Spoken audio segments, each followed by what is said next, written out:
So welcome everyone. In this session, I will discuss the economic survey which has been introduced recently for the year 2023-24. So basically, recently the Union Budget 24-24 also came, and a day before that, the economic survey for 23-24 also came. So some of you might not have the clarity about economic survey and budget. So basically, this year we had interim budget on 1st February 2024. This interim budget came because we had union elections this year, and just one day before that, one document was released, economic review. So this economic review was not a survey, but it was a review. Now, what is the economic survey which has been introduced on 22nd of July? So economic survey is basically a survey of the last 12 months of the performance of the economy. So this is for the 23-24. That means starting from the 1st April 2023 till 31st of March 2024, the data has been analyzed, the major trends are analyzed, the performance of the schemes and how we are going, and accordingly the future suggestions for various sectors are also given. तो economic survey को हमें इस perspective में देखना है कि last 12 months की performance के बारे में यहाँ पर एनालिसिस किया गया है. This is the most authentic document bye the government because it is prepared by the Ministry of Finance itself. And as far as budget is concerned, so budget is for the upcoming year. जो budget होता है वो अप्रैल 2024 से और 31st मार्च 2025 तक applicable होगा. So budget आपका next 12 month के बारे में बात करता है.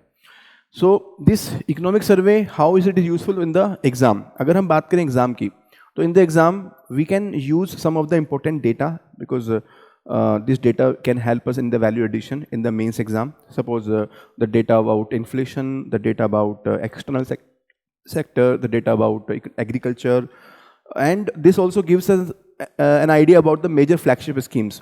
तो जितनी भी आपकी स्कीम्स इकोनॉमिक सर्वे में मेंशन्ड हैं, वो सभी स्कीम्स को आपको बहुत अच्छे से करना है, उनको आपको डिटेल में जाकर के अपने रेगुलर स्टडीज़ में इंक्लूड करना है. ठीक है, क्योंकि ये जो स्कीम्स हैं ये फ्लैगशिप स्कीम्स हैं और इन स्कीम से आपके क्वेश्चंस आने के चांसेस बढ़ जाते हैं. और आपके जो मेंस एग्जाम है, in the mains exam as well you have to include the scheme names in your answers. Okay, apart from that, can there be separate question on the economic survey? The answer is no. Separate question possible नहीं है. आज तक की history में ऐसा कोई independent question नहीं आया है, बट डेफिनेटली वैल्यू एडिशन में तो हमें यूज़ करना ही है, राइट. और अगर हम बात करें सर रेलिवेंसी की, तो 2024 मेंस के लिए ये काफ़ी रेलिवेंट रहेगा, क्योंकि यहाँ पर जो डेटा आया है ये डेटा हम GS3 में यूज़ कर सकते हैं. 2025 अटेम्प्ट के लिए वापस से हमारे पास 31 जनवरी 2025 को इकोनॉमिक सर्वे आएगा, तो उस इकोनॉमिक सर्वे को हमें ज़्यादा अच्छे से यूज़ करना है. ठीक है, वो हमारा इकोनॉमिक सर्वे जो डेटा होगा वो प्रीलिम्स 24 के लिए ज़्यादा, प्रीलिम्स 25 के लिए ज़्यादा रेलिवेंट होगा. जो उस समय पे एनालिसिस आएगा वो एनालिसिस मेंस 25 में हम ज़्यादा अच्छे से यूज़ कर पाएंगे. ठीक है, तो 2025 में अगर आप एग्जाम दे रहे हैं तो इकोनॉमिक सर्वे को आप बहुत ज़्यादा एम्फोसाइज करने की ज़रूरत नहीं है. जितना हमने यहाँ पर कवर किया है एक समराइज्ड फॉर्मेट में, सिर्फ इतना ही सफिशिएंट है. ये जो PPT है ये आपको मिल जाएगी, इसी को आप नोट्स की तरह यूज़ कीजिए. इसके अलावा आपको कुछ करने की ज़रूरत नहीं है. यहाँ से जो भी आपको नोट्स मिलेंगे उसको आप अपने इकोनॉमी की जो बुक है और आपके जो नोट्स हैं वहाँ पर जाकर के आप इसको समराइज करके लिख लीजिए. तो जो आपको स्टैंडर्ड बुक हमारी मिली हुई है नितिन सिंघानिया सर की, और जो आपको नोट्स मेकिंग आपकी क्लास के अंदर हुई है, तो वहाँ पर जाकर के आप नोट कर लीजिए, right. So let's analyse and let us see. So as I have discussed, this is prepared with the Ministry of Finance. और Ministry of Finance में there is a Department of Economic Affairs. तो इसको याद रखिएगा कि Department of Economic Affairs ही economic survey को prepare करता है under the supervision of chief economic adviser, right. तो ये आपका फैक्चुअल पार्ट बन सकता है. It is also presented by the minister of finance in the both houses of parliament. ये भी पार्लियामेंट में प्रेजेंट होता है, but there is no constitutional obligation. यहाँ पर कोई कॉन्स्टिट्यूशनल ऑब्लिगेशन नहीं है. It is a convention. ये कन्वेंशन है और 1950 से लेकर के अभी तक ये प्रेजेंट होता आ रहा है, राइट. और जैसे मैंने बताया था, यहाँ पर लास्ट 12 मंथ्स की परफॉर्मेंस और पॉलिसी इनिशिएटिव्स और अपकमिंग ईयर के लिए जो कुछ मेजर ट्रेंड्स हैं, जो एक्सपेक्टेशंस हैं, वो चीज़ें यहाँ पर मेंशन होती हैं. यहाँ पर जो भी इन्होंने सजेशंस एनालिसिस किया हुआ है, ये एक सिर्फ डिपार्टमेंट का अपना पर्सपेक्टिव है. It has no compulsion to be followed by the government. ये बेसिकली जो भी सजेशंस यहाँ पर दिए हैं, ये जरूरी नहीं है कि जो अदर डिपार्टमेंट्स हैं या गवर्नमेंट एजेंसीज हैं वो माने, लेकिन कहीं ना कहीं ये शो करता है एक एनालिटिकल और रैशनल पर्सपेक्टिव। तो आपके आंसर्स में इस पर्सपेक्टिव को इंक्लूड करने का बहुत अच्छा एक सोर्स है।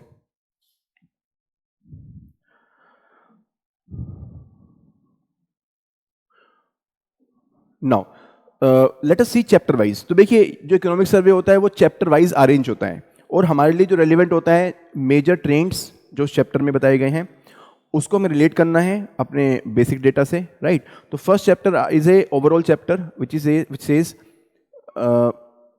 State of the economy, right. तो हमारे इकोनॉमी का आज के समय में क्या स्टेटस है, steady as she goes, that means हम स्लोली इंप्रूव कर रहे हैं, स्टडीली हम इसको इंप्रूव कर रहे हैं।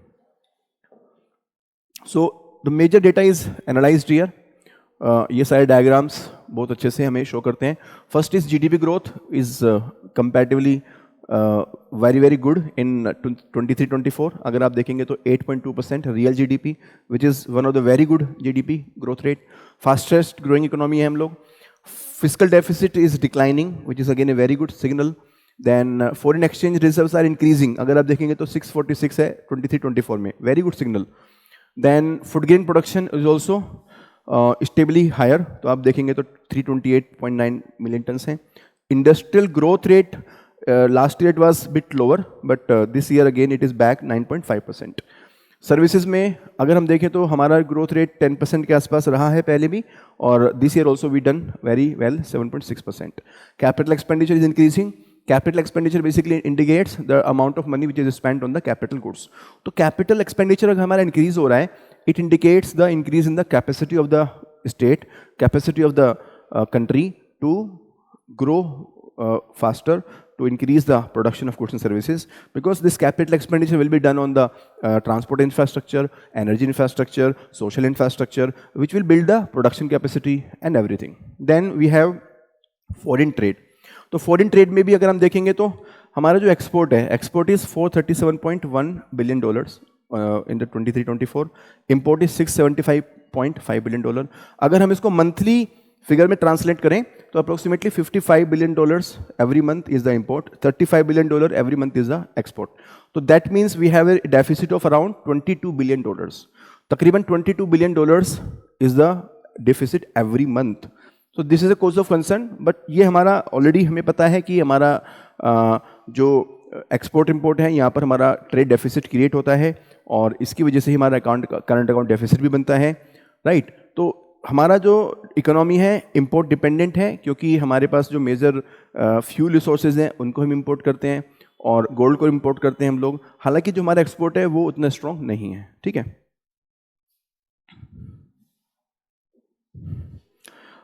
Now same thing is explained here that we are resilient economy. हम इस समय पे रिजिलियंट हैं, क्यों?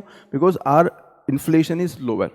हम इन्फ्लेशन में अगर देखें तो during the Covid time we were having double digit inflation because of supply side constraint and because of higher demand caused by the stimulus by the government.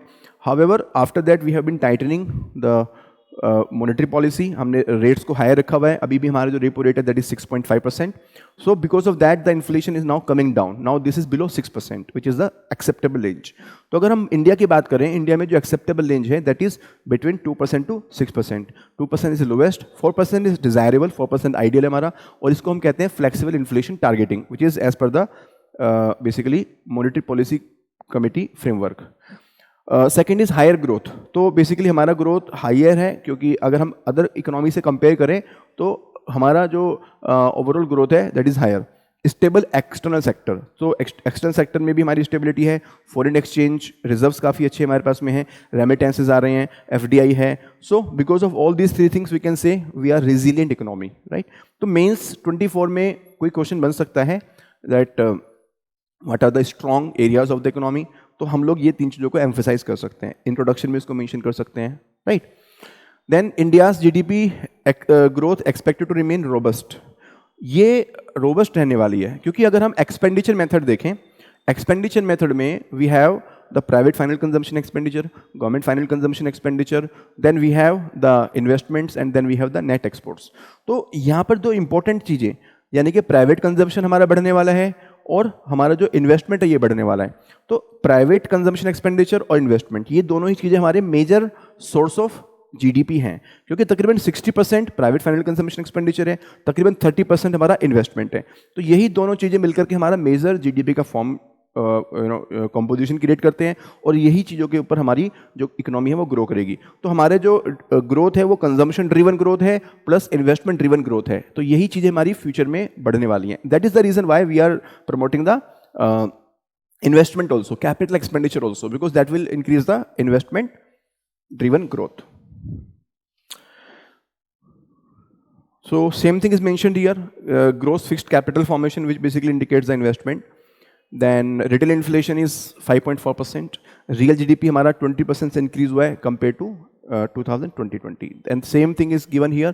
ये कुछ जो हमारे important डायग्राम्स होते हैं, चार्ट्स होते हैं, वो हम इकोनॉमिक सर्वे से ही एक्सट्रैक्ट करके यहाँ पर शो कर रहे हैं। तो ये बेसिकली ये देखिए रियल जीडीपी का जो हमारा ग्रोथ रेट है 21 में कम हुआ था, रीज़न था कोविड, लेकिन उसके बाद वापस से शूट अप किया। यहाँ पर शूट अप करने के बाद में फिर वापस से ये हमारा कंसिस्टेंटली मेंटेन्ड है।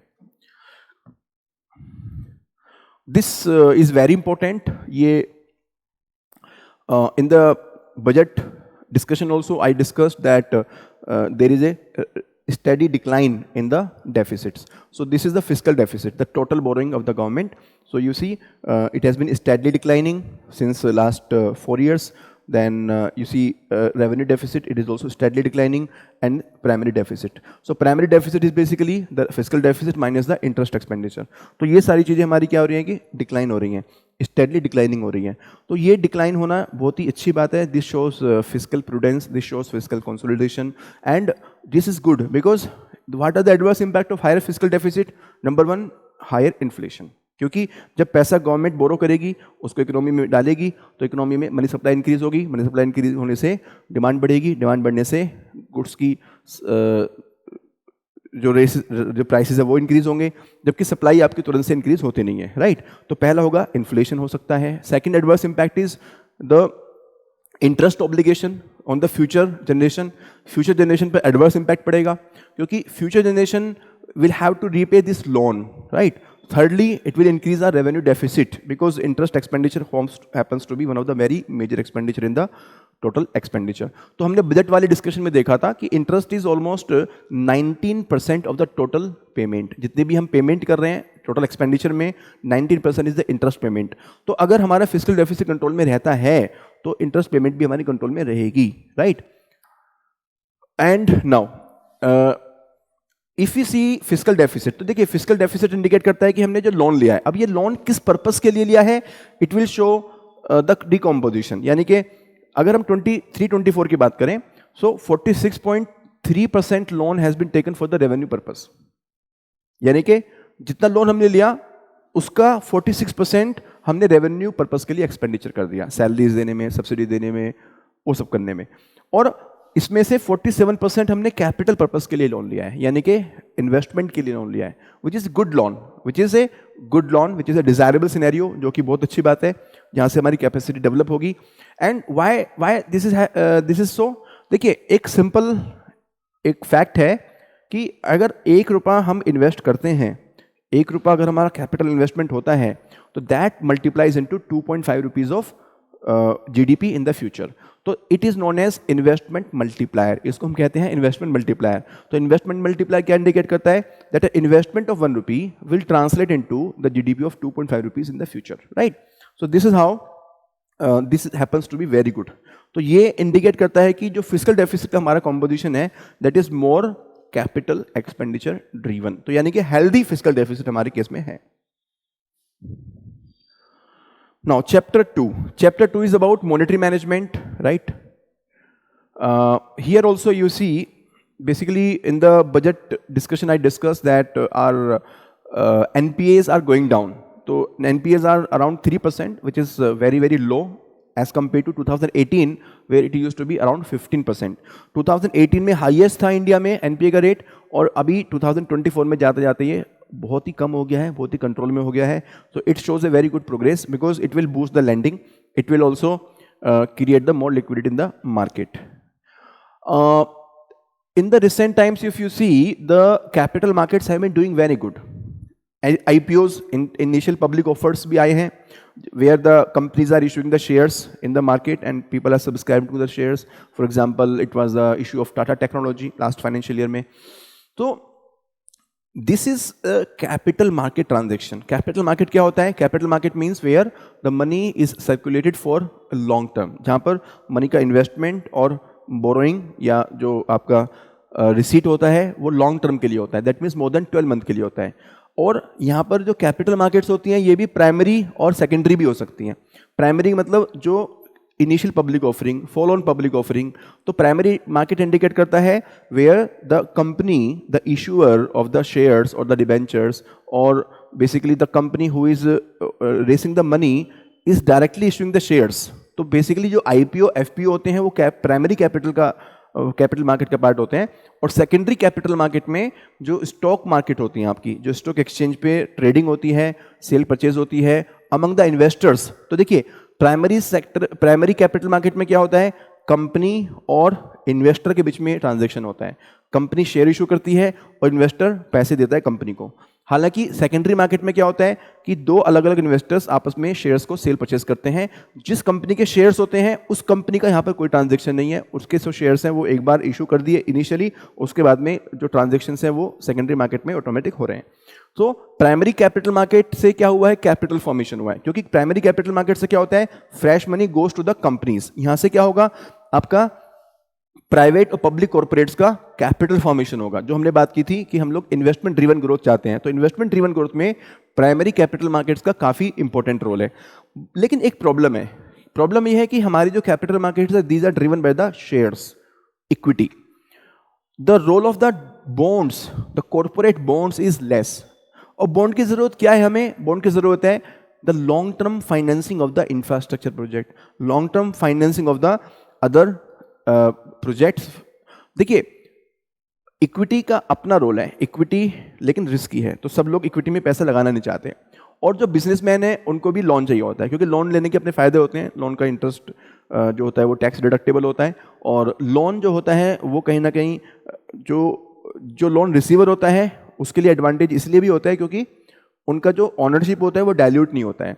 तो ऑनरशिप डाइल्यूट नहीं होता है और जो ये इंटरेस्ट एक्सपेंसेस होता है इससे आपका जो टैक्स ऑब्लिगेशन होता है वो आपका रिड्यूस हो जाता है. तो ये दो एडवांटेज की वजह से जो कंपनीज हैं they prefer the loan up to certain extent. Okay, not 100%, because पूरा लोन लेंगे तो फिर एक रिस्क भी हो जाता है. रिस्क क्या होता है कि आपका इंटरेस्ट ऑब्लिगेशन क्रिएट हो जाता है. So because of these two reasons companies want long term loans. और लोन लॉन्ग टर्म के लिए क्या करते हैं? बैंक के पास जाएंगे तो बैंक के साथ में प्रॉब्लम होती है कि bank are ready to give the short to medium term loan, because bank के पास जो डिपॉजिट्स होती है ना ये शॉर्ट टू मीडियम टर्म्स होती हैं. अब इसके लिए हमें क्या चाहिए? लॉन्ग टर्म बॉन्ड्स चाहिए, 30 ईयर्स 40 ईयर्स, राइट. जैसे government long term bond issue करती है वैसे ही जो कॉर्पोरेट्स हैं वो भी लॉन्ग टर्म बॉन्ड इशू कर सकें.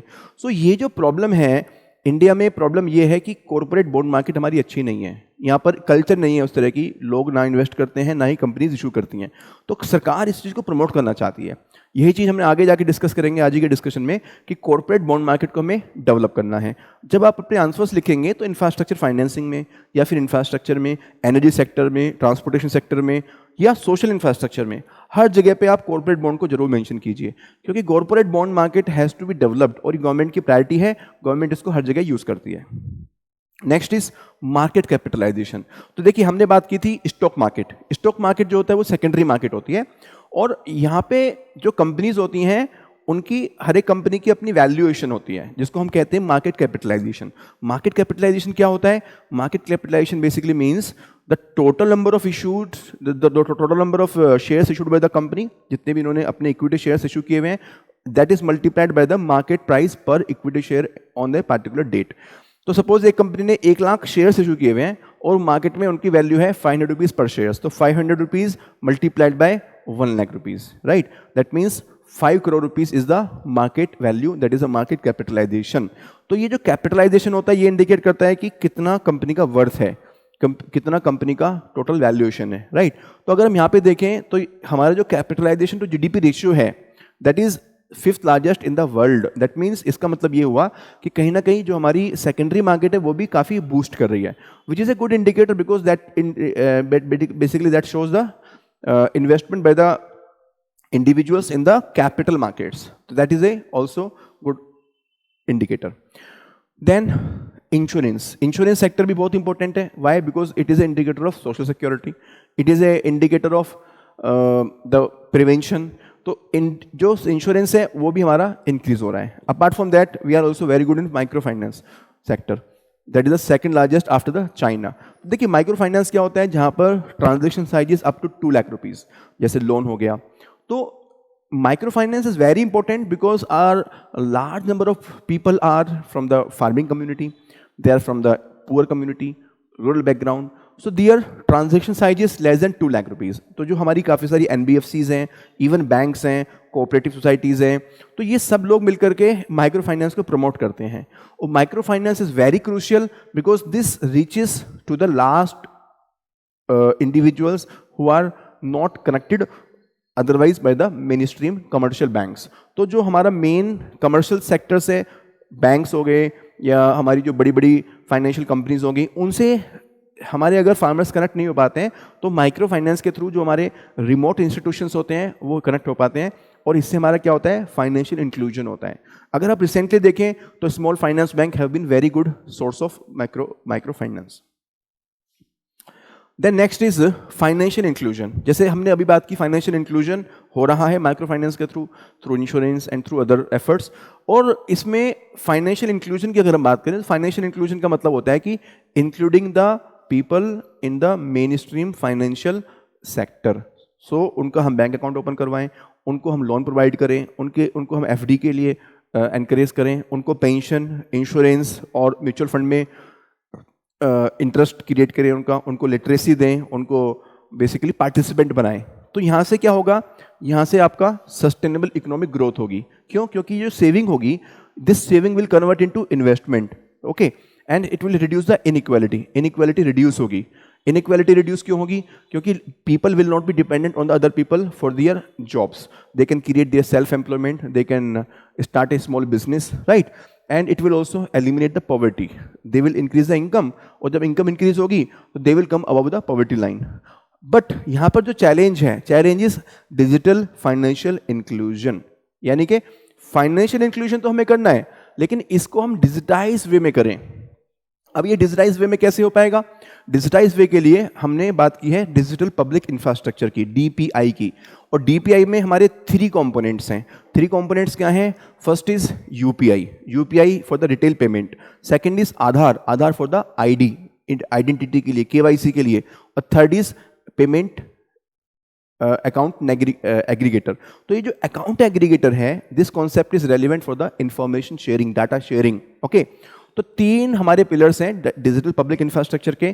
फिर से मैं रिपीट कर देता हूं, UPI है, आधार है और अकाउंट एग्रीगेटर है. ये तीनों चीज़ों को यूज़ करके हम फाइनेंशियल इंक्लूजन करना चाहते हैं. ये हमारा नेक्स्ट चैलेंज है, तो जिससे हमारा फाइनेंशियल इंक्लूजन एक रिवोल्यूशन में कन्वर्ट हो जाएगा. चैप्टर 3 इन्फ्लेशन, वेरी इंपॉर्टेंट, और ये अंडर कंट्रोल है. अगर चैप्टर का नाम देखेंगे तो लास्ट में लिखा हुआ है under control, which is a good indicator. तो if you see, inflation is lower in the emerging markets and developing economies. So India's inflation is lower than that of EMDE, emerging market and developing economies. और हमारे जो specially जो fuel prices हैं, LPG, petrol, diesel, इनके prices कम हुए हैं. क्यों prices कम हुए हैं? क्योंकि हमारा जो इंपोर्ट है वो रशिया से हुआ है, और रशिया से इंपोर्ट करने में हमारा कहीं ना कहीं एडवांटेज रहा है, प्राइसेस हमारे कम मिले हैं. Secondly, food inflation has been there challenge है, क्योंकि एग्रीकल्चर पे डिपेंडेंसी हमारी है और इरिगेशन में प्रॉब्लम्स हैं. तो कहीं ना कहीं क्लाइमेट चेंज की वजह से, इरिगेशन इश्यूज की वजह से फूड इन्फ्लेशन हमारा चैलेंजिंग रहा है, लेकिन जो फ्यूल है वो हमारा कंट्रोल में रहा है, राइट. और फूड इन्फ्लेशन को कंट्रोल करने के लिए हमने क्या किया है? Subsidise sale of cereals, pulses and onions. तो जितनी भी हमारी स्पेशली इंपॉर्टेंट क्रॉप्स हैं, और जैसे कि पेरिशेबल आइटम्स हो गए, पल्सेस, ऑनियंस, तो स्पेशली इन दोनों चीज़ों के लिए हमने सब्सिडाइज्ड सप्लाई की है. उससे फ़ायदा क्या होगा कि जो आपका माइक्रो इन्फ्लेशन है और कंज्यूमर लेवल पे वो आपका कम हो जाएगा. और हमने जो एसेंशियल फूड आइटम्स हैं इसको सप्लाई किया है under the brand name of Bharat brand name के अंदर इसको हमने सप्लाई किया है. most states and UTs have witnessed decreased inflation rate. Core inflation has declined. Core inflation क्या होता है? Core inflation is the total inflation minus the food and fuel, right? तो core inflation indicates the long-term non-fuel, non-food inflation. कहीं ना कहीं ये indicate करता है कि मैन्युफैक्चरिंग में हमारा कितना इन्फ्लेशन है, राइट? तो ये कोर इन्फ्लेशन कम होना बहुत अच्छी बात है, क्योंकि कहीं ना कहीं हम लोग लॉन्ग टर्म के लिए एडमिनिस्ट्रेटिव एफर्ट्स ले रहे हैं. So core inflation is declining. Services में भी आपका 9 ईयर लो पे है और गुड्स में भी 4 ईयर लो पे है.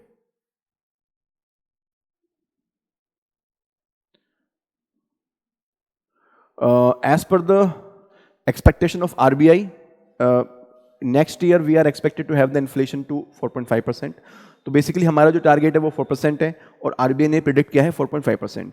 And further subsequently this is expected to be 4.1%. And definitely the assumption is there. यहाँ पर अजम्पशन है कि there will not be any global shock, कोई स्पेशल वार नहीं होगी, and there will not be any other major climatic problem. तो अगर climatic और ग्लोबल प्रॉब्लम नहीं होती है तो हम वेरी वेल अपने टारगेट को अचीव कर सकते हैं 4% of the CPI.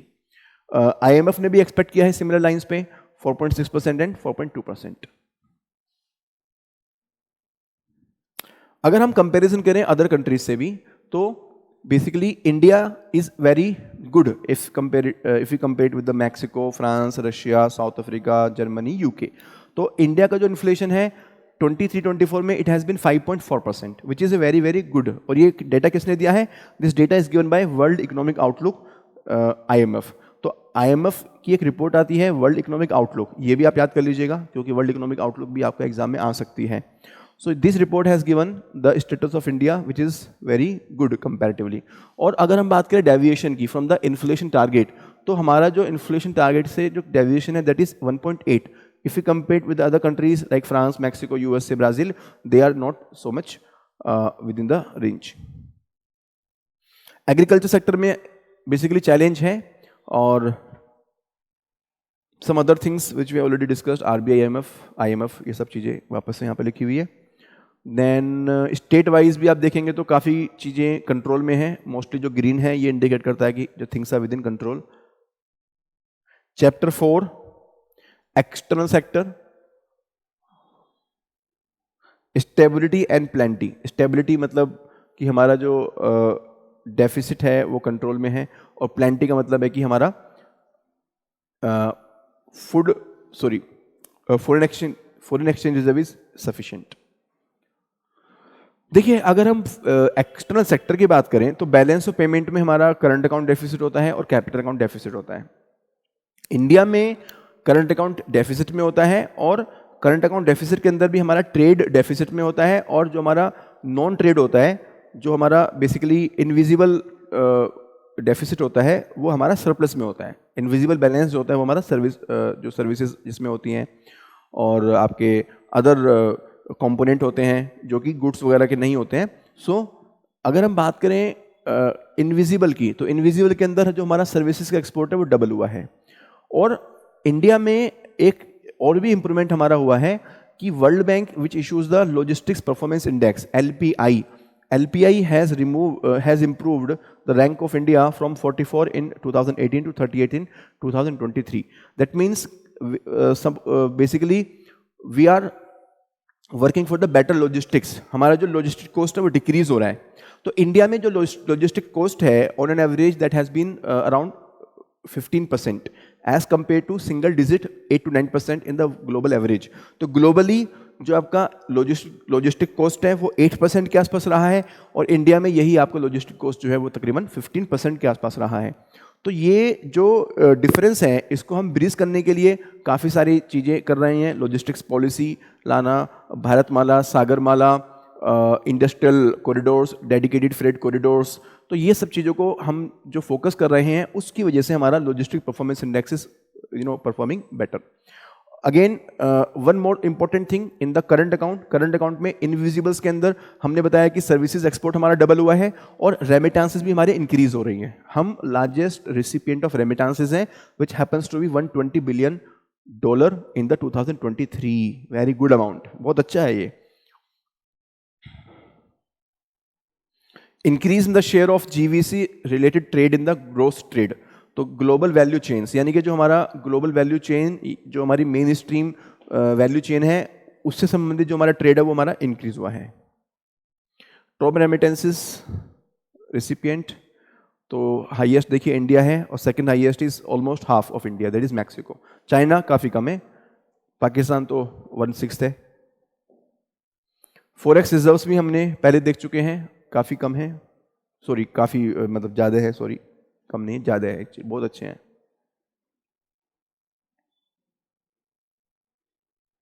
External sector has remained strong and there is a moderation in the merchandise import, तो देखिए जो हमारे गुड्स का इंपोर्ट होता है यहाँ पर डिक्रीज हुआ है, क्योंकि जो हमारे पेट्रोलियम प्रोडक्ट्स हैं उनका जो परचेज प्राइस है वो डिक्रीज हुआ है, तो क्वांटिटी में बहुत ज़्यादा चेंज नहीं आया, लेकिन जो हमारा वैल्यू है, जो प्राइस है वो हमारा कम हुआ है, तो इसकी वजह से क्या हुआ है, moderation in the merchandise imports.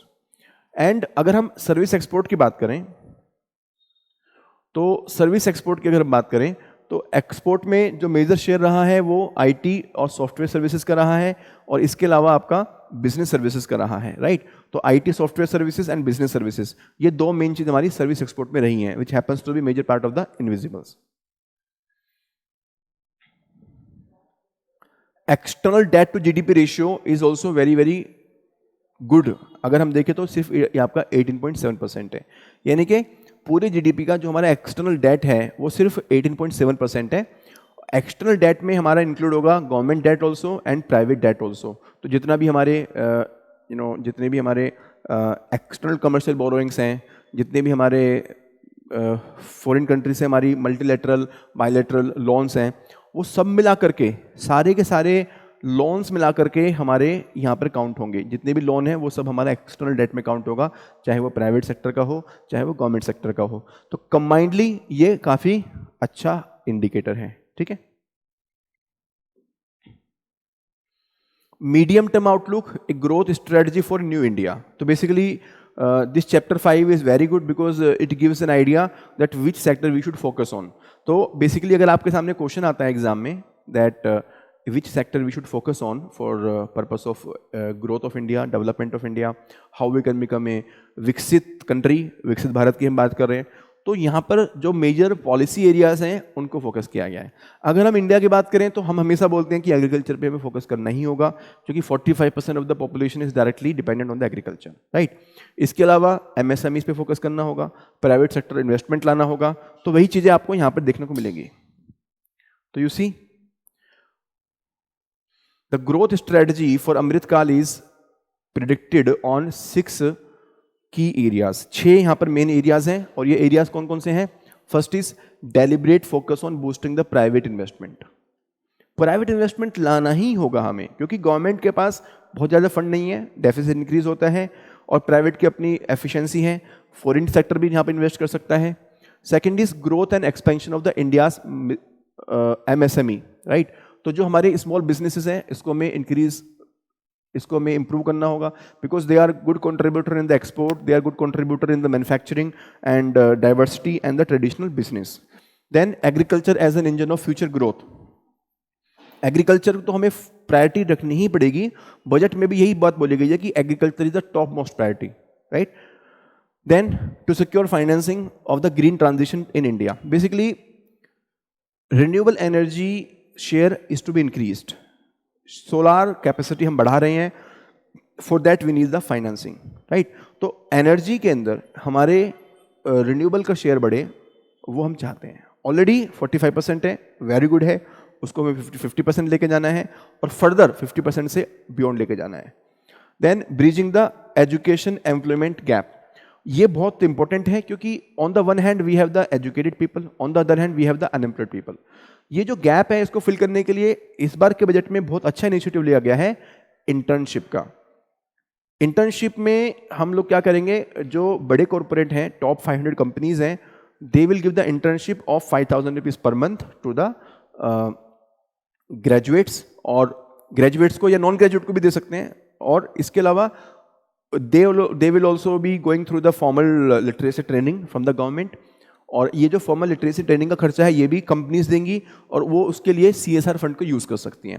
तो ये इंटर्नशिप वाला जो कॉन्सेप्ट है इस बार ये गेम चेंजर है, ये आपका गेम चेंजर कॉन्सेप्ट होगा जो कि एजुकेशन एम्प्लॉयमेंट को गैप को ब्रिज करेगा। And last is focused building on state capacity. तो देखिए यहां पर स्टेट गवर्नमेंट को साथ में लेके चलना ही पड़ेगा, क्योंकि जो आपके मेजर एरियाज हैं like agriculture, right, they are in the state domain, तो हमें स्टेट गवर्नमेंट के साथ मिलकर काम करना होगा। और जो स्टेट कैपेसिटी है, यहाँ पर दूसरा इंडिकेटर ये भी है कि जो हमारी गवर्नमेंट की डिलीवरी कैपेसिटी है, गवर्नेंस कैपेसिटी है, वो भी हमें इंक्रीज करनी होगी। तो उसके लिए डिजिटल इनिशिएटिव्स लेने होंगे, उसके लिए हमें फास्टर सर्विसेज प्रोवाइड करनी होंगी।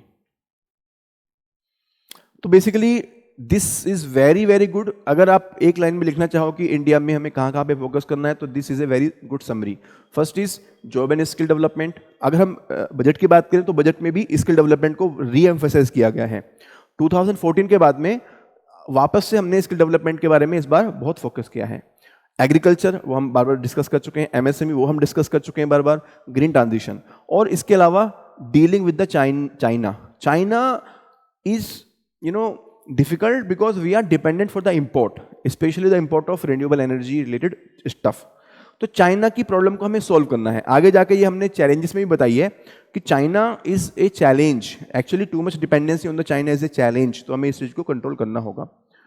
कॉर्पोरेट बॉन्ड मार्केट हमने डिस्कस किया, इनइक्वालिटी कंट्रोल करनी है, again this is a big problem, and we have to improve our young population quality of health. तो यंग पॉपुलेशन की जो हेल्थ है ना वो भी हमें बेटर करनी है, क्योंकि देखिए India has a demographic opportunity. Demographic opportunity का मतलब ये हुआ कि हमारी जो पॉपुलेशन वर्किंग एज में है वो काफ़ी ज़्यादा है, और उनको अगर हम स्किल्स प्रोवाइड करें और उनको अगर हम हेल्थ मेंटेन करें तो they can convert into a big asset rather than a big burden. तो अगर वो अपने हेल्थ को मेंटेन कर सकें, अगर उनको हम जॉब्स प्रोवाइड कर सकें, स्किल्स प्रोवाइड कर सकें, so they will become the asset for the company and for the world.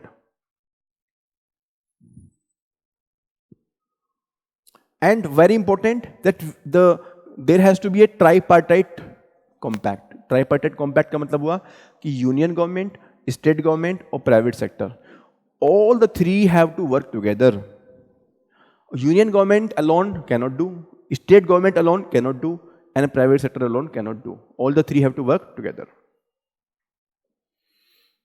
Climate change and energy transition, dealing with the trade-offs. Trade-off का मतलब होता है कि आपका जो बेनिफिट है और जो कॉस्ट है उनको आपस में हमें बैलेंस करना है।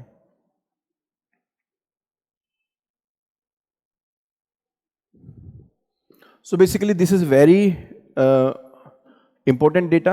ये डेटा मैं अपनी क्लासेस में रेगुलर शेयर करता हूँ। In this data you will see that highest share in the installed power capacity is from the coal. कोयला हमारा सबसे मेजर सोर्स ऑफ इनपुट है। Then second highest is solar energy that forms to be 19% of the total installed capacity of the power sector. Third is wind that is around 10%, large hydro that is 11%, fourth is wind. तो specially आपको याद रखना है top two coal and solar, ये हमारे major source of installed capacity है। Nuclear is very less, only 2%। Nuclear पे भी हम फोकस कर रहे हैं इस बार। तो सोलार हमारा अच्छा डेवलपमेंट हुआ है। In India we are also focusing on carbon sink, tree and forest cover, इसको हम इंक्रीज कर रहे हैं, 33% लेके जा रहे हैं। देन एमिशन इंटेंसिटी भी हमारी रिड्यूस हो गई है। If you see in India 2005 level के कंपैरिजन में 2019 तक हम लोग अपनी एमिशन इंटेंसिटी को डिक्रीज कर चुके हैं by 33%। What is the meaning of emission intensity? It means the emission of green house gas emission to the GDP. तो देखिए अगर जीडीपी हमारी इंक्रीज हो रही है, जीडीपी हमारी 4% से इंक्रीज हो रही है, और एनर्जी जो एमिशंस हैं, अगर एमिशंस हमारी सेम परसेंटेज में या उससे ज़्यादा परसेंटेज में ग्रो हो रहे हैं तो इसका मतलब हमारी एमिशन इंटेंसिटी इंक्रीज हो रही है। लेकिन सपोज जीडीपी हमारी 4% ग्रो हो रही है और एमिशन हमारे सिर्फ 2% ग्रो हो रहे हैं, यानी कि हमारी एमिशन इंटेंसिटी डिक्रीज हो रही है।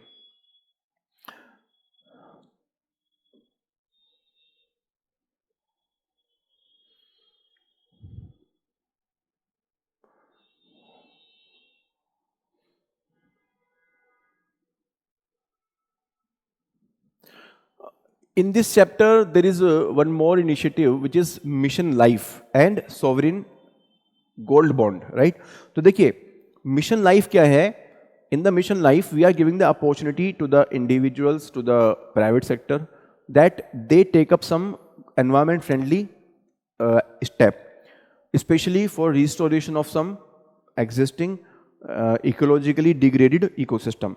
तो suppose कोई pond है, आप उसको रिस्टोर कराते हो, कोई फॉरेस्ट एरिया है, आप उसको रिस्टोर कराते हो, तो ये चीज़ आप गवर्नमेंट आपको प्लेटफॉर्म देगी मिनिस्ट्री ऑफ एनवायरनमेंट के थ्रू, वहाँ पर आप रजिस्टर कराइए, वहाँ पर आप बताइए कि हम एग्जिस्टिंग इस पर काम स्टार्ट कर रहे हैं और फ्यूचर में जो भी वहाँ पर प्रोग्रेस होगी आप उसको रिपोर्ट कीजिए, और वो जो गवर्नमेंट एजेंसी है वो सर्टिफाई करेंगे कि आपने जाकर के एक इकोसिस्टम को रिस्टोर किया है।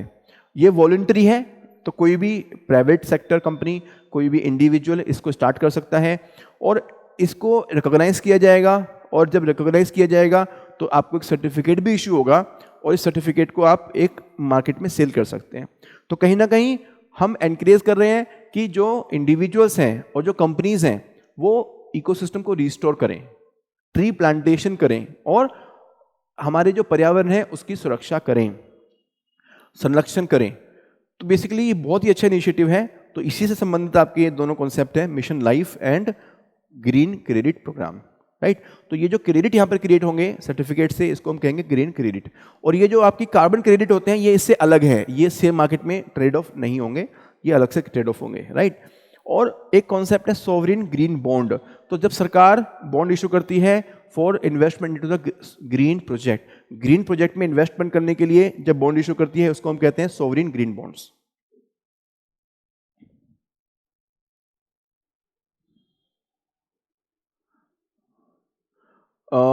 यहाँ पर एक चीज़ और भी है, देखिए बहुत सारी चीज़ें हैं जो लिखी हुई है यहाँ पे, काफ़ी चीज़ें हमने डिस्कस की हैं, बहुत कुछ चीज़ें बहुत ही सिंपल सेल्फ एक्सप्लेनेटरी हैं। एक चीज़ और भी यहाँ पर है, that in India the GDP has been growing at a CAGR of 7%। CAGR का मतलब होता है कंपाउंडेड एनुअल ग्रोथ रेट। तो बेसिकली इंडिया में जीडीपी 7% से ग्रो हुई है और एमिशन सिर्फ 4% ग्रो हुए हैं। तो ये मैंने आपको बताया था, एनर्जी इंटेंसिटी आपकी कम हो गई है इंडिया में। Then comes social sector, benefits that empower.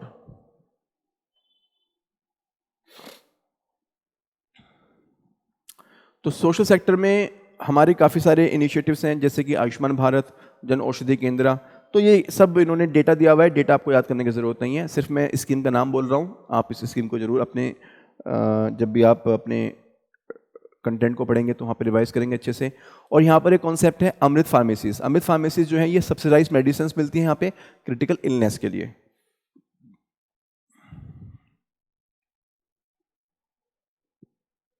Then quality of life पे फोकस किया जा रहा है, क्वालिटी ऑफ लाइफ पे फोकस किया जा रहा है, right? And we are basically also following the outcome based approach. Outcome based approach का मतलब ये होता है कि बजट में जो हम पैसा अनाउंस करते हैं, that is one way we can जज द गवर्नमेंट की government is basically focused on a sector. और दूसरा तरीका होता है कि सिर्फ खर्चा कितना किया ये चीज मैटर नहीं करती है, ये भी मैटर करता है कि जो खर्चा किया उसमें हमने क्या क्रिएट किया, आउटकम क्या क्रिएट किया। तो सपोज गवर्नमेंट ने एजुकेशन सेक्टर में 50,000 करोड़ रुपीस खर्चा किया, तो उससे अल्टीमेटली आउटकम क्या क्रिएट हुआ। आउटकम मतलब ग्रोस एनरोलमेंट रेशियो कितना बढ़ा, लिटरेसी रेट कितना बढ़ा, स्किल कितना डेवलप हुई। तो इसको हम कहते हैं outcome based approach, translating spending into outcomes, right?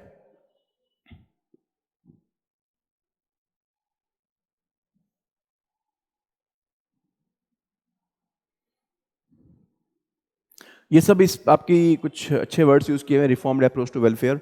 तो वेलफेयर में हम रिफॉर्म लेके आ रहे हैं, राइट्स बेस्ड अप्रोच लेके आ रहे हैं, क्वालिटी ऑफ लाइफ पे फोकस कर रहे हैं, आउटकम बेस्ड। तो ये सब आपका रिफॉर्म्ड अप्रोच के अंदर ही आते हैं।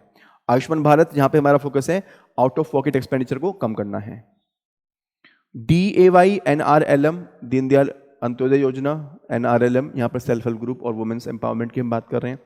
और न्यू वेलफेयर अप्रोच में एक और इंपॉर्टेंट यहाँ पर टर्म है, वो है इम्पैक्ट पर रुपी स्पेंट। जो हमने अभी बात की थी कि आउटकम पे फोकस हम कर रहे हैं, सिर्फ कितना खर्चा हुआ, amount of expenditure is not the sole indicator, because that is part of the traditional budgeting, line item budgeting का पार्ट है वो। आज हम आउटकम बजटिंग फॉलो करते हैं, जीरो बेस्ड बजटिंग फॉलो करते हैं। तो यहाँ पर हम हमेशा देखते हैं कि यार 1 रुपया अगर हमने खर्च किया तो यहाँ पे हमारा कितना लिटरेसी रेट बढ़ा। अगर हमने हेल्थ में 1 रुपया खर्च किया सरकार ने, तो लोगों का आउट ऑफ पॉकेट एक्सपेंडिचर कितना कम हुआ। तो इसी को हम कहते हैं इम्पैक्ट पर रुपी स्पेंट। ओके, और दूसरा हमारा है डिजिटाइजेशन। तो हेल्थ केयर, एजुकेशन, गवर्नेंस, तीनों को हम डिजिटाइज कर रहे हैं। डिजिटाइजेशन के लिए again DPI is very helpful, UPI, Aadhaar and account aggregator. One more ratio, nominal GDP has grown by 9.5% and welfare expenditure has grown by 12.8%. ये सब चीज़ें आप पेपर 2 में जीएस में जो सोशल स्कीम्स होती हैं वहाँ पर आप इंट्रोडक्शन में दे सकते हो। ये चीज़ भी आप अपने आंसर में जीएस 2 में दे सकते हो। और गिनी कोफिशिएंट हैज़ डिक्लाइंड, एक बहुत ही फेवरेट एरिया है यूपीएससी का जीएस 3 में, इंक्लूसिव ग्रोथ। तो इंक्लूसिव ग्रोथ जो आपका है ना, इंक्लूसिव ग्रोथ में इनइक्वालिटी एक बहुत बड़ा चैलेंज है। तो ये इंडिया के अंदर कहीं ना कहीं इनइक्वालिटी कम हो रही है। ये जितने भी इनिशिएटिव हमने यहाँ पे बात की, आउटकम बेस्ड अप्रोच, पर रुपी इम्पैक्ट, ये सब चीज़ें हम इंक्लूसिव ग्रोथ के सॉल्यूशन में लिख सकते हैं कि आजकल सरकार हमारी क्या काम कर रही है। ठीक है, पोषण भी पढ़ाई भी, तो this is a very good approach for the anganwadi centres. तो anganwadi centres where the care of the children between 0 to 6 years in the early childhood is given. In these Anganwadi centers, we are now developing the infrastructure. We are developing the modern infrastructure so that we can focus on study also in the early childhood, preschool learning, that is a play school and all these things, and nutrition, that is a portion. Then Vidyanjali initiative. Vidyanjali initiative में क्या हो रहा है? Vidyanjali initiative is basically where the government schools और government aided schools, तो सरकारी school या सरकारी जो सपोर्ट से स्कूल चलते हैं, we are basically strengthening those schools with the help of the private sector and with the help of the volunteers. तो हम उनको strengthen कर रहे हैं, community engagement के थ्रू and voluntary contributions के थ्रू। हायर एजुकेशन में एनरोलमेंट बढ़ा है, स्पेशली अंडर प्रिविलेज्ड पीपल का। Then R&D in the research and development also we are making good progress. अगर आप देखेंगे तो India is making rapid progress in research and development. Nearly 1 lakh patents granted in financial year 2024 compare to less than 25,000 in financial year 20। तो कहीं ना कहीं हमारा जो इंटेलेक्चुअल प्रॉपर्टी राइट्स हैं वो इकोसिस्टम बेटर हो रहा है। यहाँ पर रोल है हमारा जो नेशनल IPR पॉलिसी हमने 2016 में इंट्रोड्यूस की थी, उसकी वजह से भी, और सेकेंडली स्टार्टअप इंडिया की वजह से भी। तो नेशनल IPR पॉलिसी और स्टार्टअप इंडिया, ये 2 कारणों की वजह से हमारा कहीं ना कहीं ये इकोसिस्टम स्ट्रांग हो रहा है। Chapter 8 employment and skill development towards the quality. तो देखिए एम्प्लॉयमेंट और स्किल डेवलपमेंट पे फोकस हमारा बहुत बड़ा है इस बार, और बजट के अंदर भी काफ़ी सारे इनिशिएटिव्स आए हैं। बजट के अंदर हमने एक मेजर थीम इंट्रोड्यूस की है, from production linked incentive to employment in linked incentive. तो फ्रॉम PLI टू ELI। तो एम्प्लॉयमेंट लिंक्ड इंसेंटिव में हमने क्या किया है वहाँ पे कि जो हमारे फर्स्ट टाइमर एम्प्लॉयज़ हैं उनको अगर वो फॉर्मल सेक्टर में ज्वाइन करते हैं या अगर इनफॉर्मल में भी ज्वाइन करते हैं लेकिन EPFO में अकाउंट खुलवा करके वहाँ पर उनका कंट्रीब्यूशन जाता है, तो उनको 15,000 रुपीज़ पर ईयर के मिलेंगे अगर वो कम से कम 1 साल काम करते हैं सिंगल एम्प्लॉयर के अंडर में in the first job, right. उसी तरह से अदर कैटेगरीज एम्प्लॉयज़ के लिए भी जो EPFO में रजिस्टर करते हैं तो एम्प्लॉय और एम्प्लॉयर को फाइनेंशियली सपोर्ट किया जाएगा। तो ये कहीं ना कहीं हम क्वालिटी एम्प्लॉयमेंट क्रिएट करना चाहते हैं, फॉर्मल सेक्टर एम्प्लॉयमेंट क्रिएट करना चाहते हैं। Informal sector employment is very very high, unemployment is very very high. तो from informal sector to formal sector, and unemployment rate is declining as per the periodic labour force survey. तो periodic labour force survey this is introduced by the NSO, और periodic labour force survey में हम लोग basically जो भी important data होता है जैसे कि labour force participation rate, worker population ratio, then unemployment ratio, all these things are given. तो अनएम्प्लॉयमेंट रेट क्या होता है? Unemployment rate is that how many people who are looking for the job who are part of the labour supply, जो आपके labour force का part है, और जो आपके विलिंग हैं, वर्किंग एज पॉपुलेशन में हैं, विलिंग हैं, एबल हैं, उसको हम कहते हैं लेबर फोर्स। तो जो लोग लेबर फोर्स का पार्ट हैं वो अगर काम करने के लिए रेडी हैं लेकिन उनको काम नहीं मिल रहा है, तो इंपॉर्टेंट चीज क्या है कि they are part of the labour force, और लेबर फोर्स का पार्ट है लेकिन they are not able to get the job, then only they are called unemployed, तभी उनको अनएम्प्लॉयड कहेंगे वो हम लोग। ईपीएफओ में एनरोलमेंट बढ़ रहा है और youth and female participation is also increasing, जिसको हम कहते हैं डेमोग्राफिक एंड जेंडर डिविडेंड। ये एक अच्छा वर्ड यूज किया है, जेंडर डिविडेंड, तो ये अच्छा वर्ड है, वुमेन एम्पावरमेंट में आप यूज कर सकते हो, पेपर 1 में यूज कर सकते हो, एथिक्स में, एसए में यूज कर सकते हो, gender dividend. Need to strike a balance between deploying the capital and labour, तो ये बहुत जरूरी है, क्योंकि देखिए अगर हम बात करें प्रोडक्शन लिंक्ड इंसेंटिव स्कीम की, जो कि मैन्युफैक्चरिंग सेक्टर में बड़ी कंपनीज को हमने 14 सेक्टर में प्रोडक्शन इंक्रीज होने पे हमने उनको इंसेंटिव दिया है, तो कैपिटल इन्वेस्टमेंट वहां से इंक्रीज हो रहा है लेकिन जॉब्स क्रिएट नहीं हो रही हैं। हालांकि जॉब क्रिएट करने के लिए हमें कहीं ना कहीं जो हमारी नई स्कीम है एम्प्लॉयमेंट लिंक्ड इंसेंटिव, वो हमें काम आने वाली है। तो पहले हमारा जो फोकस था वो इन्वेस्टमेंट पे था, job creation was not the primary focus. हालांकि जॉब क्रिएशन भी हमने बोला था लेकिन हो नहीं पाया वो।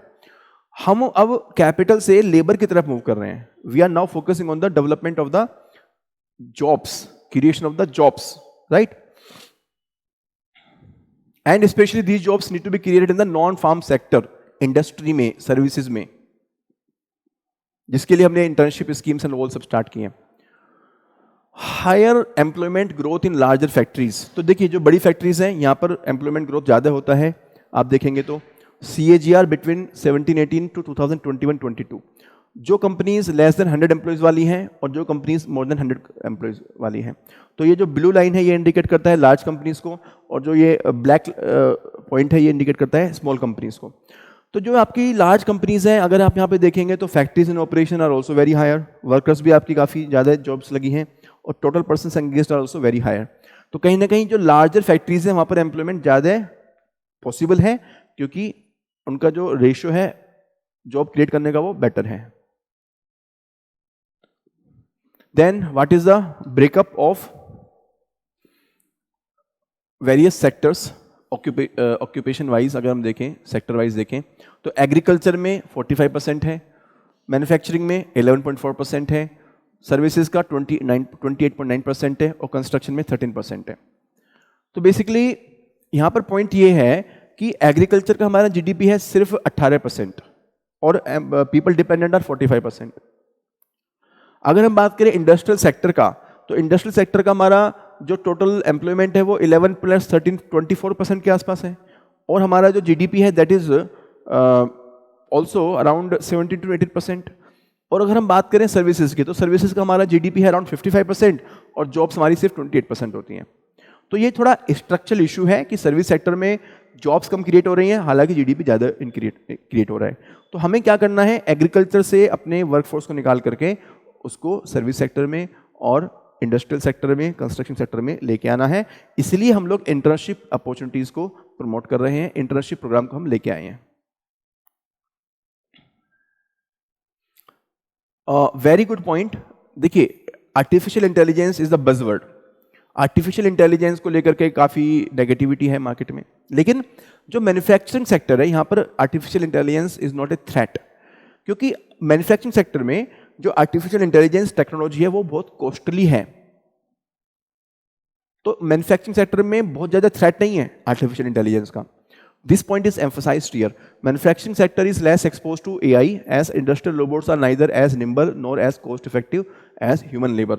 तो human labor के comparison में वो उतना ज़्यादा sophisticated भी नहीं है, उतना वो human labor को replace करने की काबिलियत भी नहीं रखते, और दूसरी बात वो इतने सस्ते भी नहीं हैं।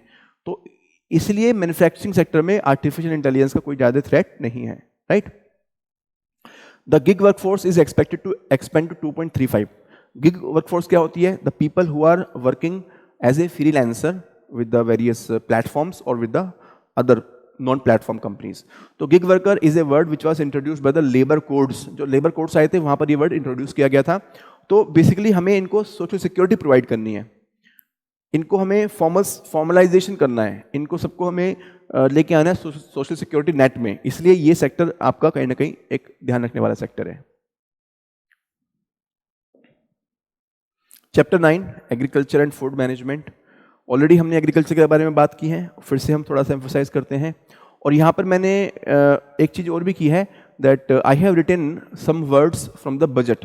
जो बजट 24-25 में कुछ फोकस एरिया थे, उनको मैंने यहाँ पर भी लिखा है साथ में, ताकि आपको चीज़ें लिंक हो जाएं और हम बेसिकली अपने कंबाइंड वे में लर्निंग कर सकें।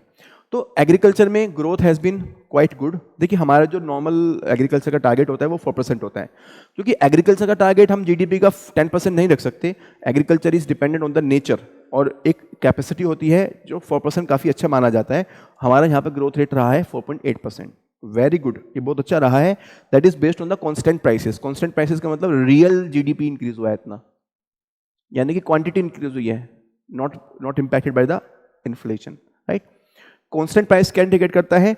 बेस ईयर का जो प्राइस है। बेस ईयर हमारा इंडिया में जो अभी यूज करते हैं हम लोग वो है 2011-12, financial year 2011-12, right. Live stock growth is also good 7.38%। तो एक चीज देखने वाली बात है कि जो हमारा लाइव स्टॉक है उसका average growth rate overall agriculture sector से ज्यादा है।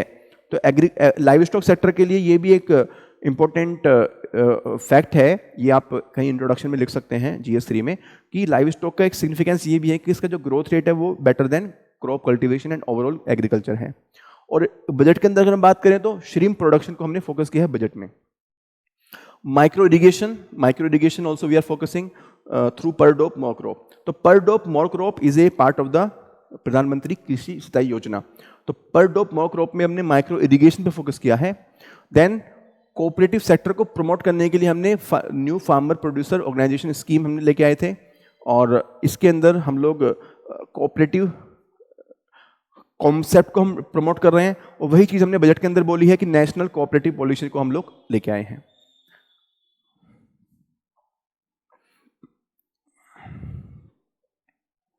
एग्रीकल्चर फाइनेंस में this is very good development, बहुत अच्छा फैक्ट है ये जो आप अपने आंसर में यूज कर सकते हो। देखिए GS3 में जो एग्रीकल्चर है बहुत ही लो हैंगिंग फ्रूट है, क्योंकि यहाँ से 3 से 4 क्वेश्चन आते हैं, हार्डली 15 to 20 कॉन्सेप्ट हैं। तो ये जो आपका वैल्यू एडिशन है ना, ये बहुत यूजफुल है, क्योंकि how you can differentiate from others, that is possible only with the help of good facts. तो share of non institutional credit has reduced from 90% in 1950। तो 1950 में 90% नॉन इंस्टीट्यूशनल था, यानी कि इनफॉर्मल था, मनी लेंडर्स से संबंधित था। आपने पढ़ा होगा मॉडर्न हिस्ट्री में कि ब्रिटिश टाइम में मनी लेंडर्स के अगेंस्ट काफ़ी मूवमेंट्स होते थे, मनी लेंडर्स को काफ़ी नेगेटिव लाइट में देखा जाता था। तो इंडिपेंडेंस के टाइम पे मनी लेंडर्स पे हमारी काफ़ी ज़्यादा डिपेंडेंस थी। वही चीज़ हमने देखा कि 21-22 में ये 23.4% आ चुका है। तो role of financial inclusion, scheduled banks, cooperative banks, regional rural banks have been very high in this respect. और किसान क्रेडिट कार्ड एक मेजर स्कीम है। बजट के अंदर हमने यही फोकस किया है कि हम समर्थ पोर्टल के थ्रू किसान क्रेडिट कार्ड हम ज़्यादा इश्यू करेंगे। किसान क्रेडिट कार्ड जो होता है, ये कार्ड आपका डिजिटल पोर्टल के थ्रू इश्यू किया जाएगा, राइट। MSP ऑलरेडी हम काफ़ी अच्छी दे रहे हैं, 1.5 times of the cost, right. And agroclimatic characteristic के अकॉर्डिंगली हम अपने प्रोडक्शन पैटर्न को भी प्रमोट कर रहे हैं। We are also focusing on technology and infrastructure, and we are also focusing upon the market infrastructure. और बजट के अंदर भी हमने वीकली हार्ट्स की बात की है, वीकली फूड हब्स की हमने बात की है, राइट। और एक बहुत अच्छा फैक्ट यहाँ पे मेंशन है, it is estimated that for every rupee invested in agricultural research including education there is a pay off 13.85। Very very important fact. हमने इससे पहले बात की थी इन्वेस्टमेंट मल्टीप्लायर की, कि अगर आप 1 रुपया खर्च करते हैं कैपिटल आइटम पर तो आपको 2.5 रुपीज GDP में एड ऑन होता है। लेकिन एग्रीकल्चर रिसर्च में अगर आप 1 रुपया खर्च करते हैं, एग्रीकल्चर एजुकेशन में 1 रुपया खर्च करते हैं, दैट इज कन्वर्टेड इनटू 13.85। तो this is very important fact, जरूर लिखिएगा, क्योंकि आपका जो आंसर्स होंगे वहां पर आपको ये स्मॉल वैल्यू एडिशन से डिफरेंस क्रिएट करना है, और ये बहुत इंपॉर्टेंट फैक्ट है। Chapter 10 industry, small and medium enterprise. तो बेसिकली हमने MSME का रोल बजट के अंदर भी एम्फसाइज किया था, बजट के अंदर हमने उनको काफ़ी सपोर्ट की है। और यहाँ पर और भी सेक्टर्स के बारे में बात की गई है। Basically manufacturing and construction sector का ग्रोथ काफ़ी अच्छा हुआ है, कोल सेक्टर का हमारा इंपोर्ट डिपेंडेंस कम हुआ है, स्टील सेक्टर का हमारा ग्रोथ काफ़ी अच्छा हुआ है, एमएसएमई में हमने क्रेडिट गारंटी फंड ट्रस्ट के थ्रू ज़्यादा अप्रूवल्स दिए हैं। क्रेडिट गारंटी फंड ट्रस्ट क्या है? बेसिकली इन लोगों को जो ये एमएसएमई है under MSME act 2006, when the loan is given to these enterprises by the banks, by the other financial agencies, so there is a guarantee given by the government from this trust that if they are not able to repay to the bank, अगर businessman bank से loan लेकर के उसको repay नहीं कर पाता है तो बैंक को हम इस फंड से कंपेंसेट करेंगे। तो कहीं ना कहीं हम चाहते हैं कि एमएसएमईज को लोन मिले, क्योंकि उनके पास बहुत ज़्यादा डॉक्यूमेंट्स भी नहीं होते हैं, डिफॉल्ट रेट भी हो जाते हैं कई बार, क्योंकि उनके हाथ में बहुत सारी चीज़ें नहीं होती हैं, मार्केट कंडीशंस, और probably they don't know the technology. तो कुछ ग्लोबल फैक्टर्स की वजह से, कुछ मार्केट फैक्टर की वजह से वो एडवर्सली इम्पैक्ट हो जाते हैं। स्टार्टअप्स हमारे काफ़ी इंक्रीज हुए हैं। स्टार्टअप्स को लेके बहुत अच्छी न्यूज़ हमने देखी थी बजट में। Angel tax has been removed, very good. Angel tax को खत्म कर दिया गया है, फिनिश्ड, कंप्लीट, डन। तो एक कॉन्सेप्ट कम हुआ आपका सिलेबस से, है ना। Pharmacy of the world, in world's third largest market by volume. Volume से अगर हम देखें तो थर्ड लार्जेस्ट मार्केट है हम। और हमारी जो जेनरिक कंपनीज हैं, we have 8 generic companies of the top 20 global generic companies. तो India is a hub of generic companies. These generic medicines are cost friendly also and these are more effective also, right. तो basically Jan Aushadhi केंद्र के through हमने ये promote की हैं।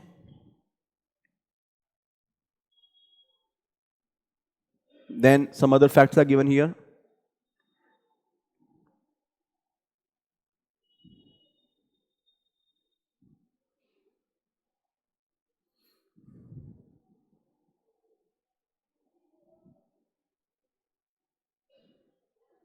India is the world's second largest clothing manufacturer and one of the top 5 exporting nations. तो textile sector का अगर आपको क्वेश्चन कभी लिखना होगा तो ये फैक्ट जरूर मेंशन कीजिएगा। वैसे ही इलेक्ट्रॉनिक मैन्युफैक्चरिंग में भी हमारा शेयर काफ़ी अच्छा है, 3.7% of the global production. Then PLI का कुछ फैक्ट्स दिए हुए हैं, आप ये देख सकते हो। Then comes services, service sector का ऑलरेडी हमने कई चीज़ें बात की हैं कि कंट्रीब्यूशन 55% है, ये हमने देखा। एक्सपोर्ट्स भी काफ़ी अच्छा है, टोटल एक्सपोर्ट का 44% आपका सर्विस एक्सपोर्ट है। और टेक्नोलॉजी स्टार्टअप्स भी हमारे काफ़ी इंक्रीज हो रहे हैं, ई कॉमर्स में भी हम लोग काफ़ी अच्छा कर रहे हैं। इसके अलावा इंडिया में हमने ONDC प्रमोट किया है, open network for digital commerce. तो देखिए, open network for digital commerce is basically A open source technology based network. यहाँ पर हम एक टेक्नोलॉजी प्लेटफॉर्म प्रोवाइड कर रहे हैं जहाँ पर बायर्स और सेलर्स आकर के अपने आप को रजिस्टर कर सकते हैं and they can connect with each other, okay. तो यहाँ पर आइडिया ये है कि जो हमारे एग्जिस्टिंग ई कॉमर्स प्लेटफॉर्म्स हैं, जैसे कि अमेजोन हो गया, फ्लिपकार्ट हो गया, उनकी जो मोनोपोली है उसको हमें काउंटर करना है और इसको डेमोक्रेटाइज करना है।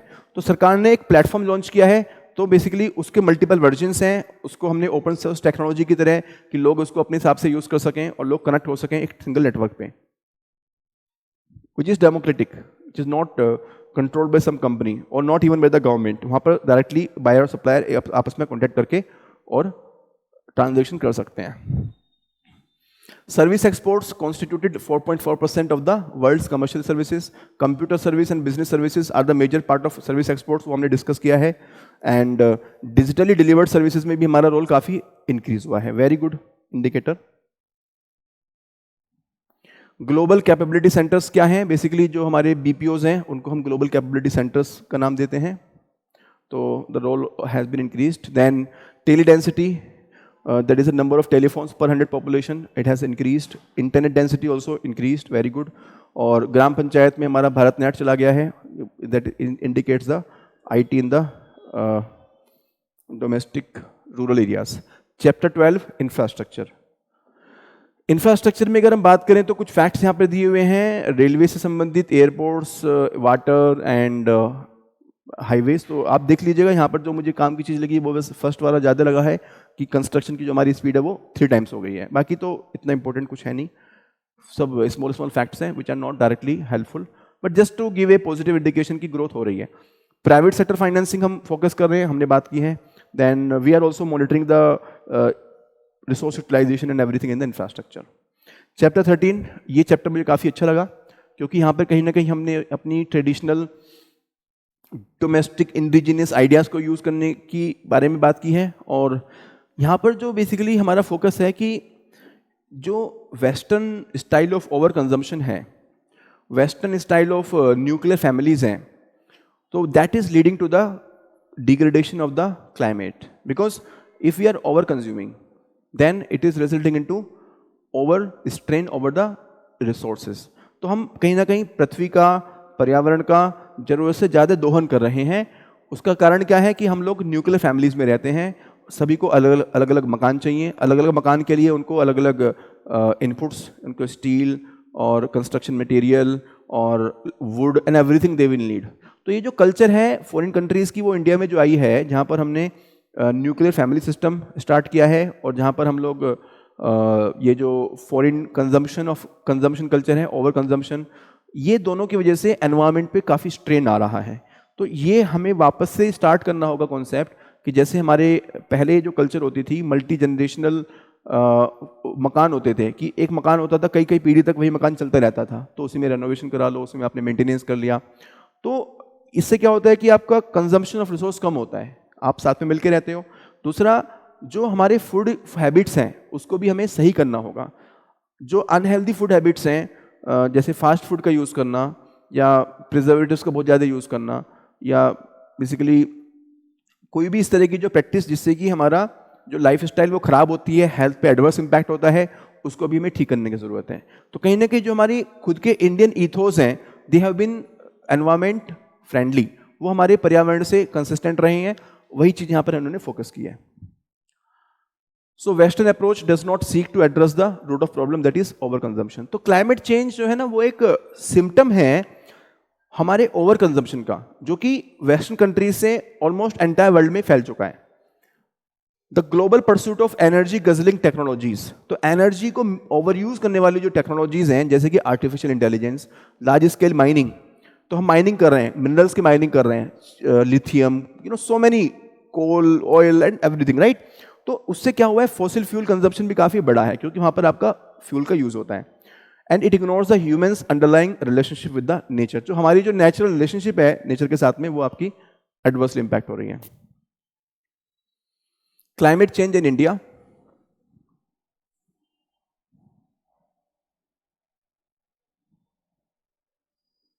Developing countries need to be free to choose their own climate action pathway. तो देखिए, one size fits all approach can not work. अगर हम चाहें कि जो वेस्टर्न कंट्रीज कर रहे हैं सेम चीज इंडियन कंट्रीज भी करें, तो वो चीज हमेशा के लिए सुटेबल नहीं है। India must adopt its own rooted sustainable practices and embrace others only when they are suitable and sustainable. तो हमें दूसरों की चीज़ें तभी अडॉप्ट करनी चाहिए अगर वो हमारे लिए सूट करती हैं, राइट।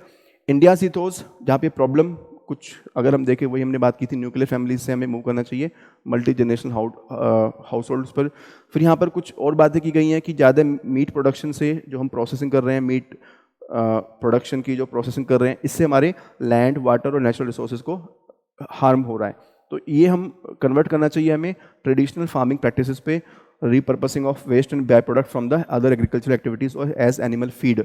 तो जो हम नेचुरल फार्मिंग की बात करते हैं, बजट के अंदर भी ये चीज़ फोकस की है, zero budget natural farming, organic farming, परंपरागत कृषि विकास योजना, ठीक है।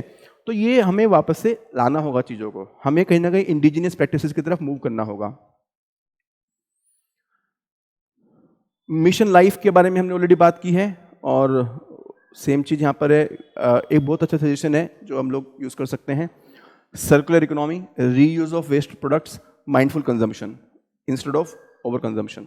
देखिए, माइंडफुल कंजम्पशन करना होगा कि हमें वेस्ट बिल्कुल भी नहीं करना है, रीयूज करना है, और eating local plant based cuisines with a low ecological footprint and saving the water and energy. कहीं ना कहीं इंडिविजुअल लेवल पे हम लोगों को कॉन्शियस होना होगा।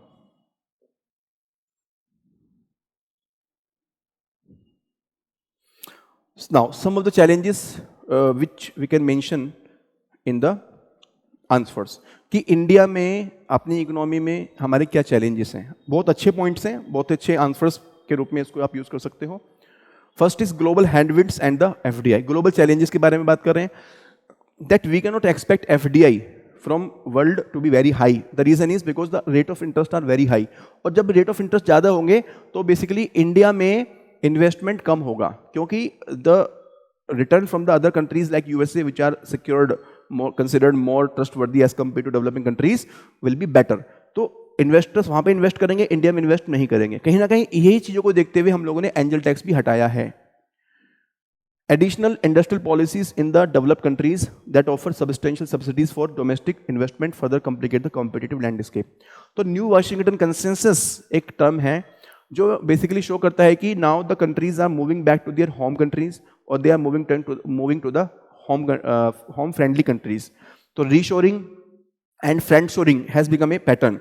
और जो कंट्रीज हैं वो चाहते हैं कि उनकी कंपनीज उन्हीं के कंट्री में आके वर्क करें, जॉब प्रोड्यूस करें. तो ये भी आपका कहीं ना कहीं एफडीआई के लिए एक चैलेंज है इंडिया के लिए. And third is geo political uncertainties, जो आपका रशिया यूक्रेन वार है और अदर जियो पोलिटिकल अनसर्टेनिटीज हैं. तो कहने की बात यह है कि एफडीआई भी हमारे लिए आसान नहीं है. ठीक है.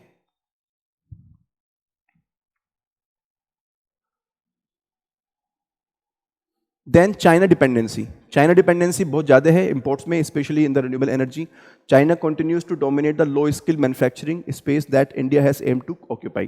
तो बेसिकली इंडिया में जो हमारी अनस्किल्ड लो स्किल्ड पॉपुलेशन है, अगर हमें उनको जॉब देनी है तो उसके लिए जो हमारी मैन्युफैक्चरिंग कैपेसिटी इंडिया में डेवलप करनी है, वो हम डेवलप करने में एक चैलेंज आता है कि चाइना से वहाँ पर हमारा डायरेक्ट कॉम्पिटिशन है. चाइना जो है वो बेटर